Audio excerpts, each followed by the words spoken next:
Soyez puissamment bénis au nom de Jésus-Christ. C'est l'apôtre Ribaud. J'aborde avec vous aujourd'hui le nom nouveau de Jésus. Plusieurs ne le savent peut-être pas, mais Apocalypse chapitre 3 verset 12 parle bien du nom nouveau de Jésus. Il est donc crucial pour nous de connaître ce nom nouveau afin de ne pas nous laisser emporter par des doctrines diverses, étrangères même à la parole de Dieu, qui attribuent ce nom nouveau à certaines personnes, certains prophètes et certains soi-disant dieux. Vous ne le savez peut-être pas, mais c'est ce qui s'est fait actuellement. Et cette doctrine terrible et diabolique tend à gagner du terrain aujourd'hui. Alors, lisons rapidement Apocalypse chapitre 3 verset 12. Il est écrit: « C'est lui qui vaincra, je ferai de lui une colonne dans le temple de mon Dieu. » Vous pouvez regarder à l'écran, hein? Je suis en train de lire la Bible. Donc, regardez sur votre écran. Il est écrit dans Apocalypse 3 verset 12, « Celui qui vaincra, je ferai de lui une colonne dans le temple de mon Dieu, et il n'en sortira plus. J'écrirai sur lui le nom de mon Dieu, et le nom de la ville de mon Dieu, de la nouvelle Jérusalem qui descend du ciel d'auprès de mon Dieu, et mon nom nouveau. » Donc ici, le Seigneur nous parle bien de son nom nouveau. Et comme je le disais en amont, ce nom nouveau est l'objet d'interprétations étrangères au Seigneur, et ce nom nouveau est attribué aujourd'hui à certains soi-disant prophètes et à des personnes qui se font passer pour Christ. Si vous êtes abonné à cette chaîne, vous allez remarquer que j'avais déjà posté un enseignement sur le nom nouveau de Jésus. Mais cette vidéo a été supprimée par YouTube. Donc là, je suis en train de reprendre cet enseignement sur le nom nouveau. En fait, la première vidéo a été supprimée. Pourquoi? Parce qu'à l'intérieur, je vous mettais en garde contre ce Sud-Coréen, qu'on appelle le Christ à 500, qui est apparu au XXe siècle. C'est un courant terrible en Corée du Sud et même partout. Cet homme-là se fait passer pour Jésus. Beaucoup croient en lui comme étant Jésus, le Christ qui nous est apparu pour une seconde fois pour notre salut, comme cela est écrit dans Hébreux 9, verset 28. Et donc, le nom de cet homme-là est déclaré comme étant le nom nouveau de Jésus. Donc, il prie en ce nom-là, ils servent soi-disant Dieu en ce nom-là. D'ailleurs, ils disent même que cet homme-là est Dieu. Voyez-vous? Donc, on dit que c'est le Christ qui nous est apparu. Et donc, je vous demande de regarder la description si vous voulez connaître même l'image ou la photo de cet homme. Vous pouvez regarder à la description de cette vidéo-là. J'ai mis son nom, le Christ à 500. Ouais, vous pouvez faire du copier-coller parce que c'est un nom difficile à écrire. Et recherchez sur Google, vous verrez la photo de cet homme-là. Et vous verrez combien de personnes qui croient vraiment en cette fausse doctrine-là. Donc, l'un de ces adeptes a signalé ma vidéo. Donc, ce qui explique pourquoi la vidéo n'est plus disponible. Elle a été supprimée. J'aimerais vous dire, mes frères, que Jésus nous avait déjà prévenu à ce sujet. Lisons d'ailleurs Matthieu chapitre 24, verset 4, où il est écrit: « Jésus leur répondit, prenez garde que personne ne vous séduise. Car plusieurs viendront sous mon nom, disant, c'est moi qui suis le Christ. Et ils séduiront beaucoup de gens. » En effet, c'est ce qui se passe en Corée, et pas qu'en Corée, un peu partout, où plusieurs viennent se faisant passer pour le Christ. Ils sont en train de séduire beaucoup de gens, et on dit que leur nom, c'est le nom nouveau de Jésus. Alors, nous allons au verset 23. Le Seigneur nous a bien prévenu dans sa parole. C'est pourquoi nous vous disons sans cesse, lisez les Écritures. Matthieu 24, verset 23-24, il est écrit: « Si quelqu'un vous dit alors, le Christ est ici, ou il est là, ne le croyez pas. » Donc, j'aimerais vous dire à travers ce passage, mes bien-aimés, il a enseigné que le Christ est apparu en Corée du Sud. Si on vous dit qu'il est en Corée du Sud, n'y allez pas. Si on vous dit qu'il est aux États-Unis, n'y allez pas, quel que soit le pays. C'est faux, ne le croyez pas. Il dit au verset 24, Matthieu 24, verset 24, « Car il s'élèvera de faux Christ et de faux prophètes. Ils feront de grands prodiges et de miracles, au point de séduire, s'il était possible, même les élus. » Ah, nous rendons grâce au Seigneur parce que il n'est pas possible que les élus soient séduits. Cela ne veut pas dire que les élus ne peuvent pas être égarés pendant un temps. C'est-à-dire que même parmi ceux qui croient en ce Christ à 500, S'il y a des élus, il peut y avoir des élus parmi eux, mais comme ils sont élus, ils ne vont pas demeurer dans cette séduction-là. C'est d'ailleurs pourquoi nous déployons toute notre force, toute notre énergie par l'assistance du Saint-Esprit pour dénoncer ces doctrines de démons, proclamer la vérité afin de libérer les enfants de Dieu qui sont captifs de ces doctrines de démons-là. Donc, je disais, il est très crucial de connaître ce nom nouveau de Jésus parce que si vous êtes en face d'un séducteur qui commence à vous faire des démonstrations philosophiques en prenant quelques passages à l'appui pour attribuer ce nom à un prophète ou à un homme qui se fait passer pour Christ, si vous n'avez pas la connaissance du nom nouveau de Jésus, bien que rejetant cette doctrine-là, vous ne saurez comment expliquer par les Écritures ce qu'est le nom nouveau de Jésus. Donc, il est important que vous ayez connaissance de cela. Mais avant de vous révéler à travers les Écritures le nom nouveau de Jésus, j'aimerais encore vous prévenir que ma chaîne a déjà été signalée. En signalant ma vidéo, ma chaîne a déjà été signalée, donc j'ai reçu un avertissement et le nombre d'avertissements se limite à 3. Donc, il suffit qu'on m'avertisse encore 2 fois que ma chaîne sera définitivement supprimée. Et ce n'est pas la première fois que je perds une chaîne YouTube. J'ai déjà perdu une première chaîne qui avait plus de vidéos même qu'ici, plus d'enseignements que je n'ai même pas encore eu le temps, l'opportunité, disons, de dispenser à nouveau. Donc, cette première chaîne avait été piratée. Celle-là vient d'être déjà signalée. Moi, je ne fais pas cette chaîne YouTube pour de l'argent.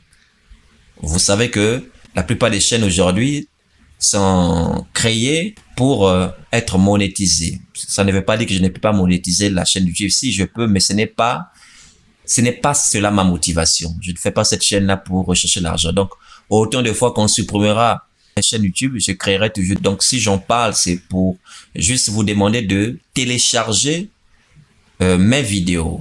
Téléchargez-les, gardez-les. Peut-être viendra un temps où j'aurai carrément une interdiction de publier même sur YouTube. Qui sait? Parce que le monde n'aime pas la vérité.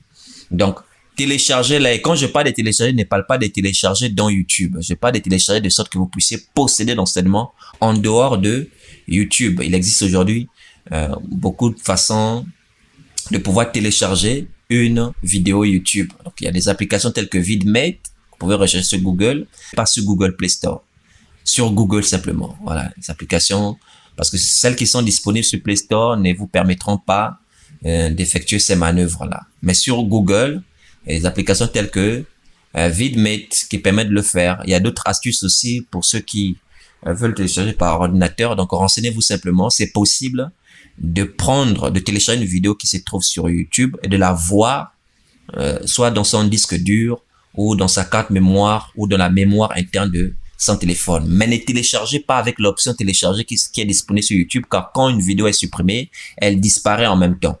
Voilà, donc cette chaîne-là sera toujours persécutée parce que nous dispensons la vérité, et c'est pourquoi je préfère vous prévenir par rapport à cela. Donc, le Seigneur vous bénisse. Nous allons revenir à notre sujet. Le nom nouveau de Jésus, dont parle Apocalypse chapitre 3, verset 12. Donc, comme nous l'avons déjà lu, voilà, Apocalypse parle bien du nom nouveau de Jésus. Et puisqu'il est dit nouveau, donc facilement, on conclut qu'il s'agit d'un nom différent de Jésus. Et ce qui, en même temps, facilite aussi ceux qui attribuent ce nom à certains ouvriers, soi-disant ouvriers. Il n'y a pas que le Christ à Changshan, hein. Il existe aussi un courant parmi ceux qui croient au message de William Branham. Il existe un courant qui attribue aussi ce nom nouveau-là à Branham. Il existe un courant pareil, donc qui attribue ce nom-là au prophète Branham. Mais j'aimerais vous dire que Branham n'est pas le nom nouveau de Jésus. Donc c'est une hérésie. Ne croyez même pas à une chose pareille. Je vais vous expliquer le nom nouveau de Jésus selon la doctrine et selon la révélation, comme je l'avais déjà fait avec la vidéo qui a été supprimée. Alors, Philippiens chapitre 2, verset 5.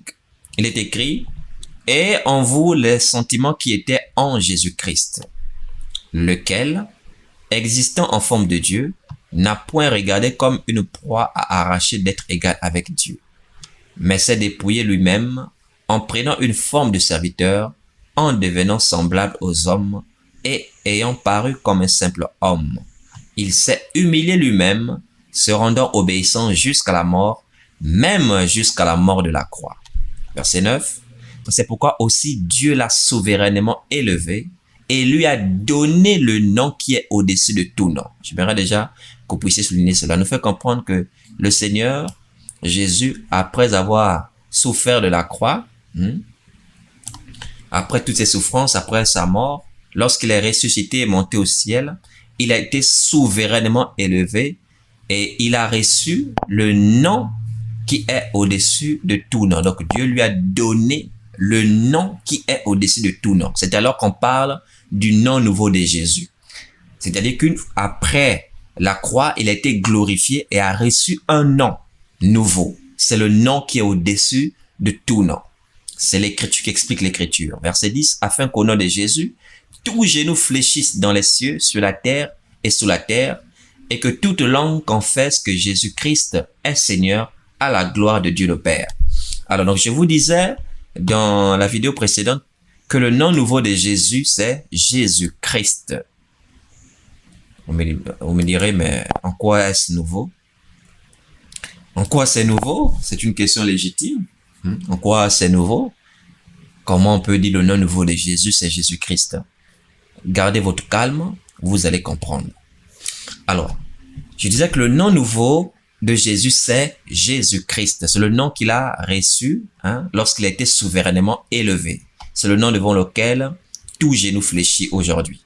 Et maintenant, pour bien vous faire comprendre cela, nous entrons dans les Écritures. Je vous fais un petit peu la genèse de Jésus lorsqu'il est venu sur la terre. Matthieu chapitre 1, nous allons lire le verset 21. Lorsque Joseph avait appris que Marie était enceinte, il voulait se séparer d'elle et l'ange Gabriel lui était apparu et lui avait demandé de ne pas le faire. Lisons Matthieu 1, verset 21, c'est l'ange qui parle ici à Joseph. Il dit, elle, donc elle la renvoie à Marie, elle enfantera un fils et tu, donc Joseph, et tu lui donneras le nom de Jésus. C'est lui qui sauvera son peuple de ses péchés. Voilà, donc nous voyons ici que Gabriel a dit à Joseph qu'il donnera à l'enfant le nom de Jésus. Alors, j'aimerais attirer votre attention que Gabriel n'a pas dit « tu lui donneras le nom de Jésus-Christ ». C'est écrit nulle part. Il n'a pas dit « tu lui donneras le nom de Jésus-Christ ». Non. Il a dit « tu lui donneras le nom de Jésus ». C'est pourquoi je vous disais tout à l'heure, le nom nouveau de Jésus, c'est Jésus-Christ. C'est-à-dire, au cours de son ministère terrestre, avant le sacrifice, le nom qu'il porte ou qu'il portait, c'est Jésus. Maintenant, puisqu'il a été obéissant, il s'est humilié, il s'est offert à la croix, il a été ensuite glorifié, donc il est monté au ciel, il a été souverainement élevé, il a reçu un nom nouveau, le nom qui est au-dessus de tout nom. Et ce nom-là, on met maintenant le trait d'union, donc on ajoute Christ, c'est-à-dire Jésus-Christ. C'est à cause du Christ qui a été officiellement ajouté que cela devient un nom nouveau. Que personne ne vous séduise. C'est le nom qu'il a hérité. Vous allez comprendre progressivement. Gardez votre calme simplement. D'abord, j'aimerais vous faire comprendre ce que signifie d'abord Christ. Alors, pour cela, on va revenir à Matthieu. Matthieu, nous allons au chapitre 24. Chapitre 24. Que signifie Christ? Beaucoup ne savent pas ce que signifie Christ. Que veut dire Christ? Alors, dans Matthieu 24, quand Jésus a dit, au verset 5, « Car plusieurs viendront sous mon nom, disant, c'est moi qui suis le Christ. » Donc, on va voir ensemble ce que signifie Christ. Voilà. Donc, ici, j'ai la Bible qui renvoie au lexique hébreu-grec. Donc, on va rechercher Christ en grec. Christ signifie, nous allons voir ensemble, voilà, regardez là où se trouve le curseur. Christ égale oint. Voyez-vous? Christ égale à oint. Alors, donc quand on dit Jésus-Christ, ça veut dire Jésus oint. Est-ce que vous voyez? Et lorsqu'on parle de oint, donc de l'onction, là, nous parlons de l'onction royale. Jésus n'a pas reçu l'onction royale lors de sa venue sur la terre. C'est-à-dire, quand il est venu pour s'offrir. Il est venu pour nous sauver de nos péchés. C'est ce que Gabriel a dit à Joseph dans Matthieu 1, verset 21. Donc, l'onction avec laquelle on va dire ça, ainsi qu'il opérait, c'était l'onction du ministère, l'onction du sacerdoce, l'onction du service. Mais ce n'était pas avec l'onction royale. Et lui-même a bien expliqué cela, que c'est lorsqu'il ira au ciel qu'il recevra l'onction royale, donc on appelle Christ. C'est alors qu'il a été fait Christ. Et on parle maintenant de Jésus-Christ. Vous allez comprendre. Allons-y voir d'abord le passage où lui-même il parle de cela. Allons-y dans Luc chapitre 19. Luc chapitre 19, donc retenez, Christ signifie oint. Luc chapitre 19, nous allons lire à partir du verset 9. Jésus lui dit, le salut est entré aujourd'hui dans cette maison parce que celui-ci est aussi un fils d'Abraham. Car le Fils de l'homme est venu chercher et sauver ceux qui étaient perdus. Verset 11, ils écoutaient ces choses et Jésus ajouta une parabole parce qu'il était près de Jérusalem et qu'on croyait qu'à l'instant le royaume de Dieu allait paraître. Alors donc ici, Jésus est dans la maison des Zachée. Si vous lisez depuis les premiers versets, il est dans la maison des Zachée. Il fait comprendre que le salut est entré dans la maison des Zachée. Il dit que Zachée est aussi un fils d'Abraham. Et il dit au verset 10, car le Fils de l'homme est venu chercher et sauver ceux qui étaient perdus. Est-ce que vous suivez? Donc, sa mission sur terre, c'est pour venir sauver, chercher et sauver ceux qui étaient perdus. En accord avec ce que nous avons lu dans Matthieu 1, verset 21, d'après la déclaration de l'ange, c'est, tu lui donneras le nom de Jésus, c'est lui qui sauvera son peuple de ses péchés.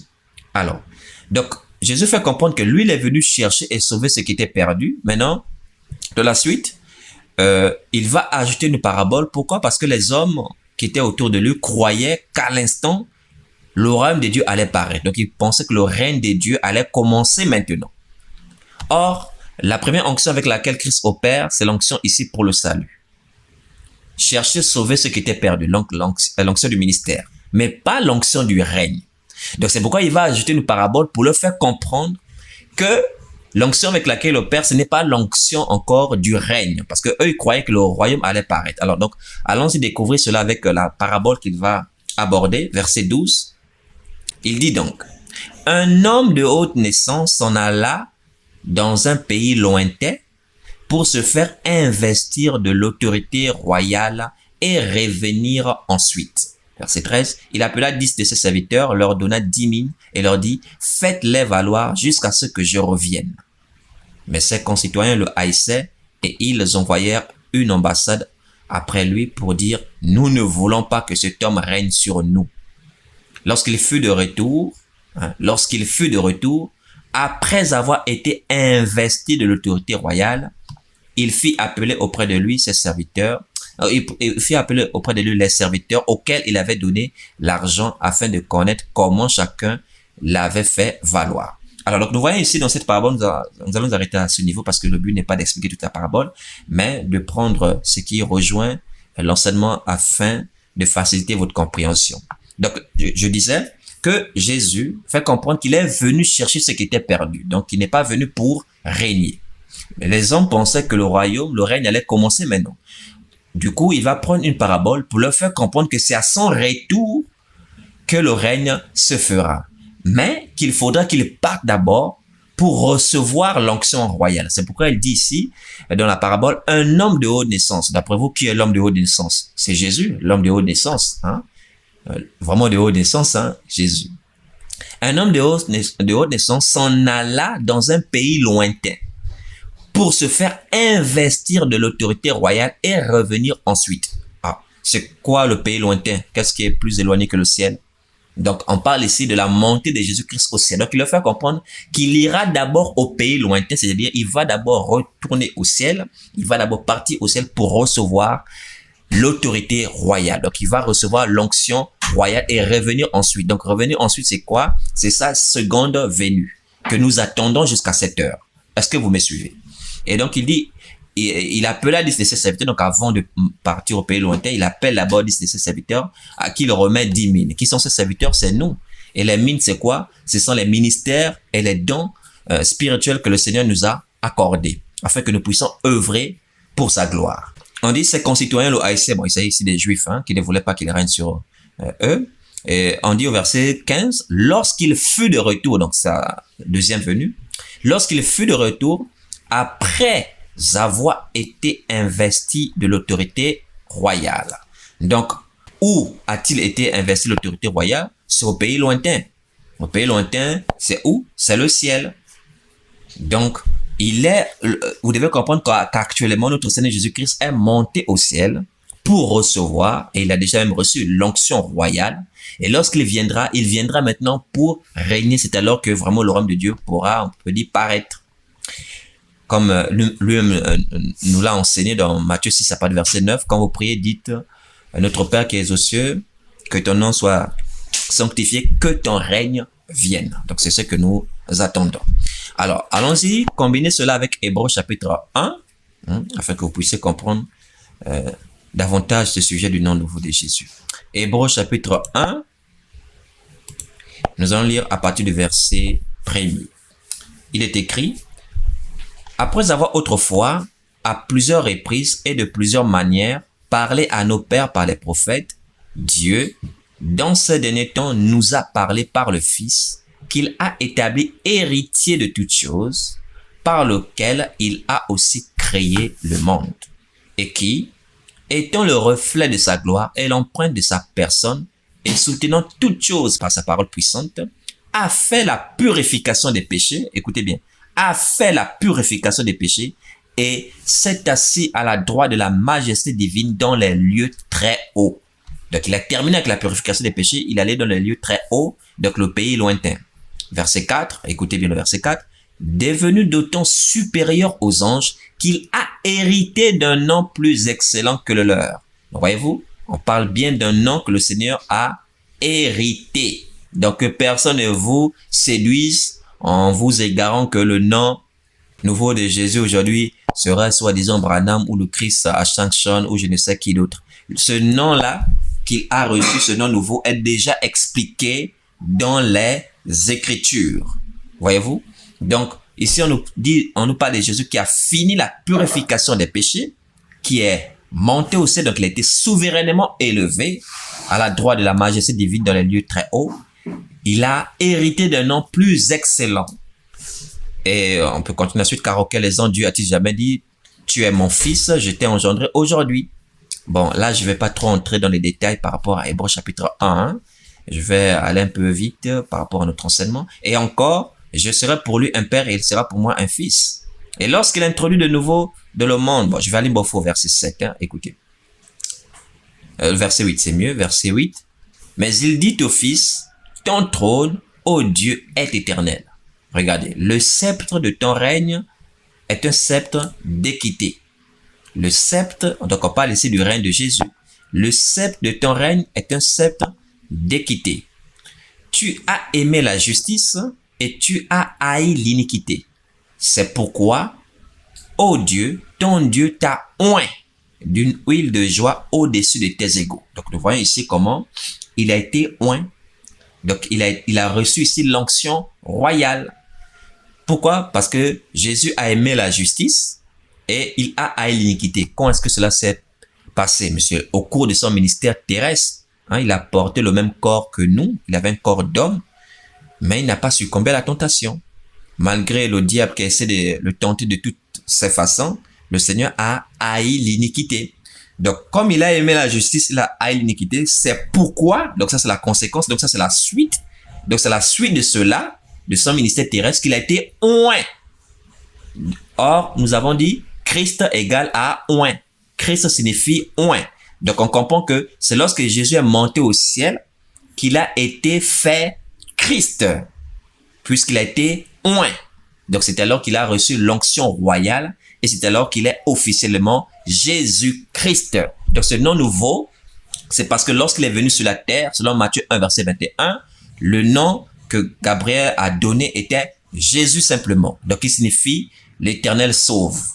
Comme il a dit, c'est lui qui sauvera son peuple de ses péchés. Donc l'onction qu'il avait, c'était pour le ministère. C'était pour le sacerdoce. C'était pour le sacrifice. Maintenant qu'il a fini l'œuvre de la croix, il a fini avec la purification de nos péchés, il est monté au ciel, il a reçu un nom excellent, il a reçu le nom qui est au-dessus de tout nom. Pourquoi? Parce que il a reçu l'onction royale, donc il s'est fait investir déjà de l'autorité royale. Et nous attendons sa deuxième venue qui est pour régner. Et comme on dit, il a été oint, donc oint qui signifie Christ, donc il a été fait Christ. C'est alors que son nom nouveau, c'est Jésus-Christ. Est-ce que vous comprenez? Donc il était Jésus simplement, normalement par rapport au ministère terrestre. Et après avoir accompli cela, il a été fait Christ. Donc c'est passé de Jésus à Jésus-Christ. C'est cela le nom nouveau selon la doctrine. Bon, vous me direz, mais quel apôtre a enseigné cela? Comment on peut dire que donc lorsqu'il était sur la terre, donc il n'était pas Christ. Donc c'est quand il est parti au ciel qu'il était établi Christ. Ah, frère Ibo, faut pas nous égarer. Bon, écoutez, nous sommes là pour parler sur nos écritures. Et je crois que tous les passages que je vous ai donnés sont pas des passages que j'ai inventés, sont des passages qui se trouvent bien dans la Bible. Néanmoins, nous allons aller lire la déclaration de l'apôtre Pierre, qui, je pense, si vous aimez vraiment l'écriture, si vous êtes soumis au fondement des apôtres, qui vous éclairera et vous convaincra. Actes des Apôtres, chapitre 2, verset 36, c'est Pierre qui parle le premier jour. Le premier jour, l'évangile a été proclamé.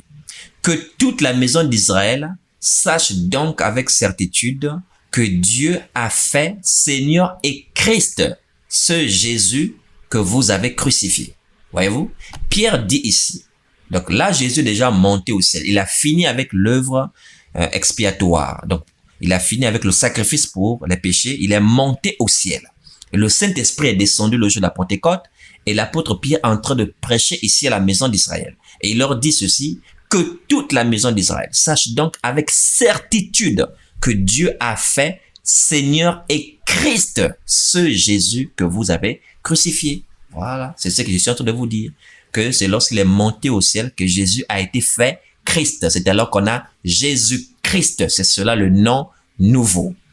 Je crois que là, c'est plus clair pour vous, n'est-ce pas? Voilà, donc j'aimerais vous dire en même temps que il y a plusieurs Jésus, mais il y a un seul Jésus-Christ.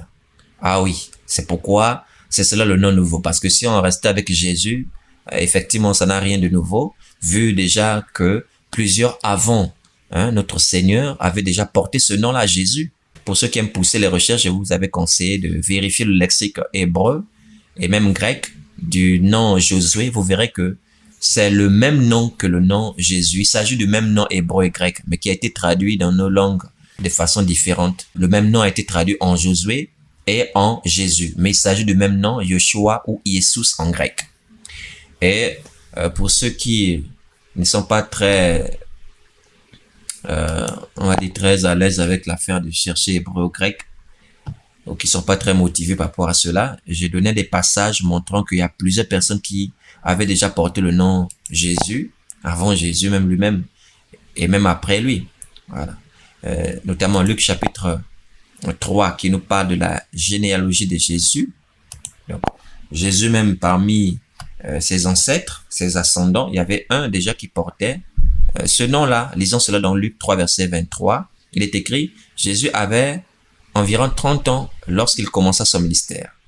Étant comme on le croyait fils de Joseph, fils d'Élie, fils de Marie. Vous voyez, on cite ici ses ascendants, ses ancêtres. Et quand vous continuez, vous allez au verset 29, vous allez vous rendre compte qu'il est parlé aussi de fils de Jésus. Voilà. Donc, parmi ses ancêtres, il y avait quelqu'un déjà qui s'appelait Jésus. Et si vous lisez Actes des Apôtres, chapitre 13, verset 6, on parle là-bas d'un faux prophète juif nommé Bar Jésus. Et dans l'église aussi, il y a un frère qui s'appelle Jésus, d'après Colossiens chapitre 4. On va aller lire cela. Colossiens chapitre 4, verset 11. Vous voyez, il est écrit, Jésus, appelé Justus, vous salue aussi. Vous voyez, donc parmi les frères dans l'église, il y avait un qui s'appelait Jésus. Et même moi-même, j'ai un frère très intime qui s'appelle Jésus, que ceux qui me connaissent face à face connaissent aussi. D'ailleurs, si regarde cet enseignement, je te salue Jésus. Ici, on dit c'est Jésus, appelé Jésus qui nous salue. Et cette fois, c'est moi qui te salue, Jésus. Ok. Donc, vous voyez que il y a plusieurs personnes qui portaient déjà ce nom Jésus. Et donc, il y a plusieurs Jésus, effectivement. Mais il y a un seul Jésus-Christ. Et c'est le nom devant lequel tout genou fléchit dans les cieux, sur la terre. Toute langue confesse qu'il est Seigneur. Donc, que personne ne vous séduise par rapport à cela. Bon.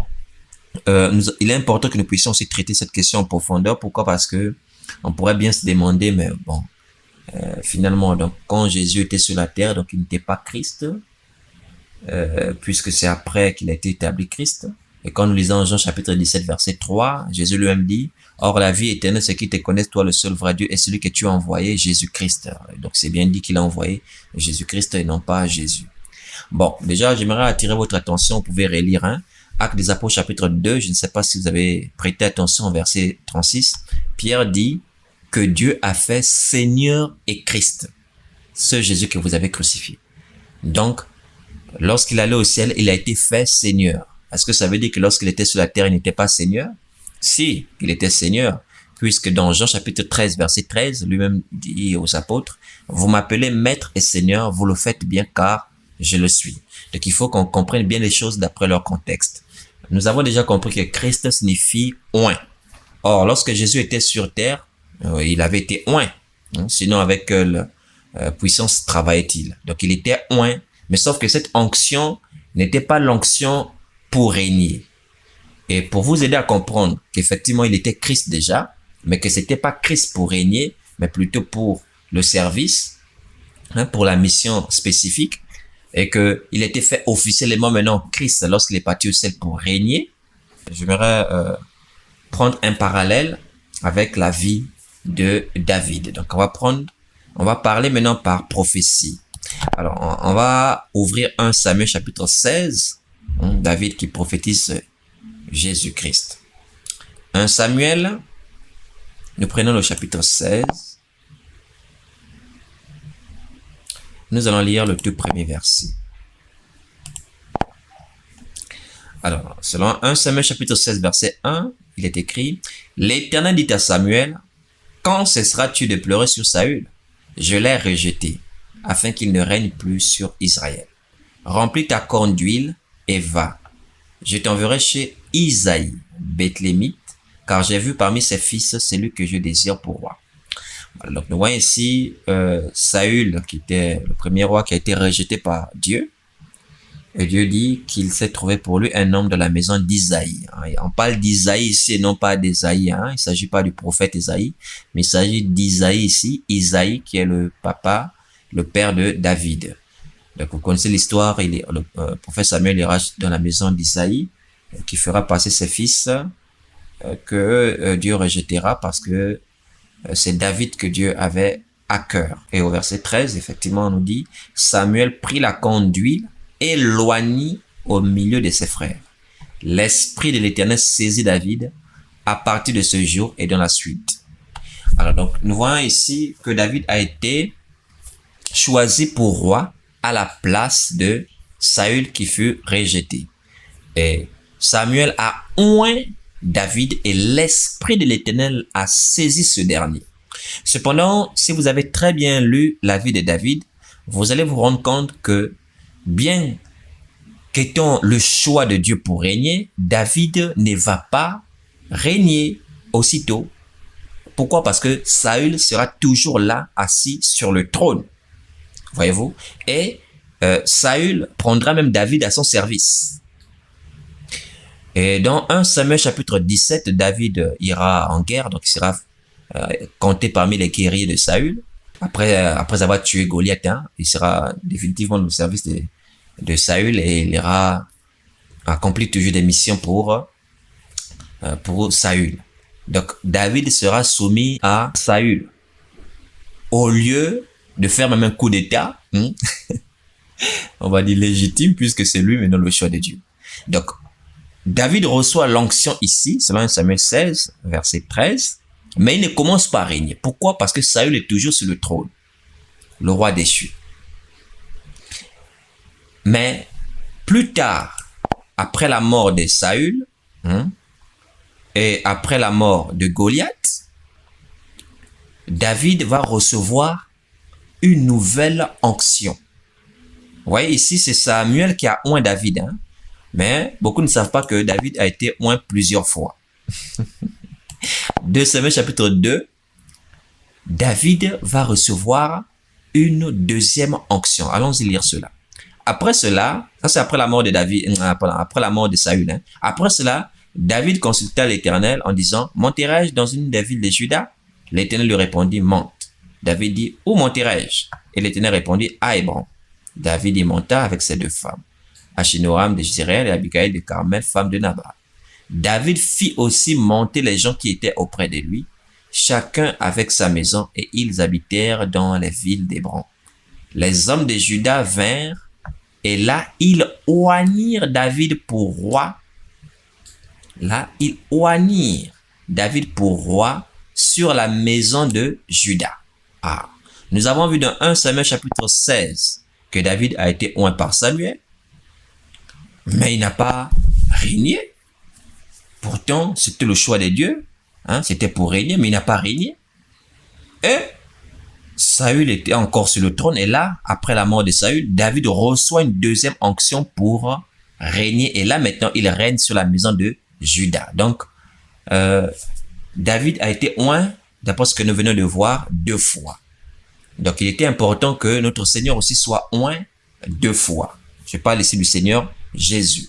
Alors, donc vous devez comprendre simplement que la première onction que David a reçue, bien que c'est le choix de Dieu, c'était pour, il devait régner, mais il n'a pas régné. Pourquoi? Parce qu'en profondeur, cette onction était pour la mission, une mission bien particulière.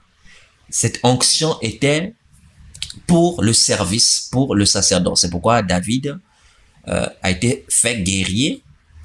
Il va tuer Goliath. Ce qui prouve à suffisance même que cette onction-là était pour le service, pour le ministère. Pourquoi? Regardez, un homme tel que Goliath faisait trembler toute la maison d'Israël. Toute l'armée d'Israël tremblait devant Goliath et personne n'osait venir le défier. Pourtant, il y avait des guerriers formés, préparés dès leur bas âge au combat, à la guerre. Mais personne n'osait se présenter devant Goliath. Et c'est un enfant comme David qui s'est présenté pour le tuer. Et là, tu avec quoi? Avec une pierre. Non, mais soyons sérieux. Vous voyez vraiment une pierre, donc une lance-pierre, une pierre tuer un géant tel que Goliath qui faisait trembler toute une armée? Non, cette pierre-là était appuyée par l'Esprit de l'Éternel. Parce que je ne sais pas si vous avez remarqué dans 1 Samuel chapitre 16, lorsque David reçoit l'onction, il est écrit que l'Esprit de l'Éternel le saisit ce jour et dans la suite. Donc, l'Esprit l'a saisi pour accomplir cette mission-là. Il fallait qu'il tue Goliath. Donc, cette pierre-là n'était pas une pierre ordinaire. Elle était ordinaire, mais elle est devenue surnaturelle à cause de l'Esprit qui était en David et qui a appuyé cette pierre-là pour s'enfoncer dans le crâne de Goliath. Et c'est ainsi que nous comprenons que cette onction-là, effectivement, c'était pour le service. Est-ce que vous voyez? Et donc, que représente Goliath? Mais Goliath, c'est le péché. Qu'est-ce qui nous faisait trembler, nous tous? Qu'est-ce qui nous terrassait? Eh bien, c'est le péché. Goliath représente aussi le diable. Et c'est ainsi que nous lisons, donc, dans Colossiens chapitre 2, versets 14 à 15, que Jésus a effacé l'acte dont les ordonnances nous condamnaient, qui subsistait contre nous, et il l'a cloué en le détruisant à la croix. Et on dit aussi qu'il a dépouillé les autorités, les a livrées publiquement en spectacle en triomphant d'elles par la croix, Colossiens chapitre 2, lisons cela, 14 à 15. Il a effacé, donc on parle de Jésus, il a effacé l'acte dont les ordonnances nous condamnaient et qui subsistait contre nous. Et il a détruit en le clouant à la croix. Il a dépouillé les dominations et les autorités et les a livrées publiquement en spectacle en triomphant d'elles par la croix. Donc on voit ici comment le Seigneur Jésus a triomphé par l'œuvre de la croix. Il a effacé l'acte dont les ordonnances nous condamnaient. On n'a pas dit qu'il a effacé les ordonnances, mais c'est l'acte dont les ordonnances nous condamnaient.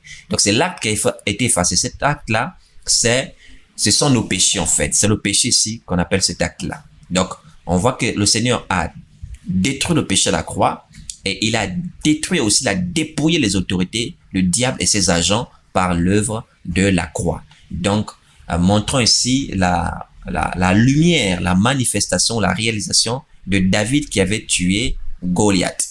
Et je disais que David avait été oint dans 1 Samuel chapitre 16 et cette onction-là équivaut à cette onction de Jésus que nous trouvons dans Matthieu chapitre 3 verset 16 lorsqu'il fut baptisé. Donc nous allons lire ensemble Matthieu 3 verset 16 qui déclare ceci. Dès que Jésus eut été baptisé, il sortit de l'eau, et voici les cieux s'ouvrir, et il vit l'Esprit de Dieu descendre comme une colombe et venir sur lui. Donc nous voyons ici que Jésus est oint. Donc on peut l'appeler Jésus-Christ, effectivement, mais puisque Christ signifie oint. Mais sauf que cette onction n'est pas pour régner. Cette onction-là, c'est pour tuer Goliath, comme David dans 1 Samuel chapitre 16 qui fut oint, mais pour tuer Goliath, et pour accomplir un service de guerrier. On voit que David servait Saül. Que représente Saül? Saül représente l'ancienne alliance parce que Dieu a rejeté cette alliance-là. Et on voit également notre Seigneur, on dit qu'il est né sous la loi, d'après Galates chapitre 4, il est né sous la loi et il a servi sous la loi, notre Seigneur Jésus. Voyez-vous? Et donc, le Seigneur, selon Hébreux chapitre 8, verset 13, a établi une alliance nouvelle. Et donc, la première a été rejetée. Donc, montrons le rejet ici de Saül. Donc, Saül qui est déchu, qui est rejeté, ça marque la fin de l'ancienne alliance pour que la nouvelle alliance soit établie.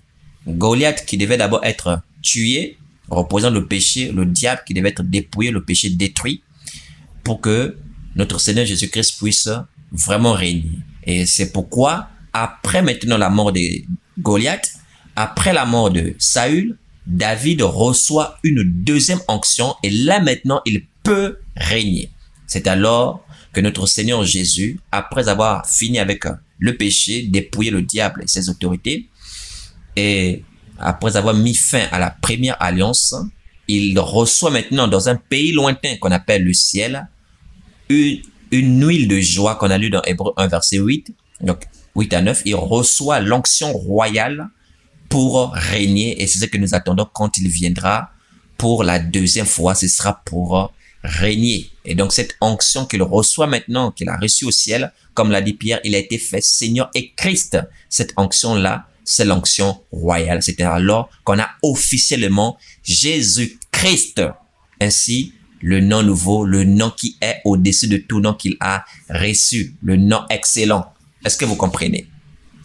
Voilà, donc je pense que vous avez très bien compris, surtout avec le parallèle David et notre Seigneur Jésus. Alors, donc je finis par là en vous demandant de vraiment vous mettre en garde contre des fausses doctrines et en même temps, faites tout pour télécharger cet enseignement. Je sais que sur cette chaîne, actuellement, nous sommes déjà à plus de 500 abonnés.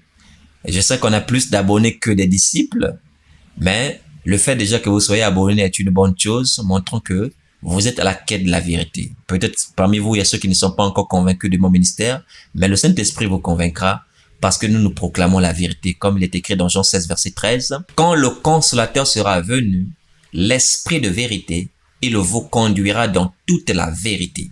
Donc, nous proclamons la vérité de Dieu. Ceux qui sont de Dieu, comme l'a dit l'apôtre Jean, nous écoutent, selon 1 Jean 4, verset 4 à 6. Ceux qui ne le sont pas, ne nous écoutent pas. Je vous ai aussi promis le nom nouveau de Jésus dans la révélation. D'accord, je vais respecter ma promesse. Lisez simplement Apocalypse chapitre 19 verset 13 qui parle de son nom qui est la parole de Dieu. C'est pourquoi je vous dis sans cesse, attachez-vous à la parole. Donc téléchargez ces enseignements. Ceux qui aimeraient nous rejoindre, vous avez nos coordonnées. Ceux qui aimeraient aussi nous soutenir pour cette œuvre-là, vous avez mes coordonnées. Donc, que Dieu vous bénisse abondamment et qu'il nous aide à demeurer dans la vérité et rien que la vérité. Et donc, il est important, j'insiste, que vous ayez vraiment mes coordonnées parce que si cette chaîne vient à être supprimée et que j'en crée une nouvelle, il sera important que vous puissiez vous abonner aux chaînes à venir. Nous le disons ainsi. Que Dieu vous bénisse abondamment. Au nom souverain de Jésus-Christ, le nom qui est au-dessus de tout nom, le nom nouveau. Amen.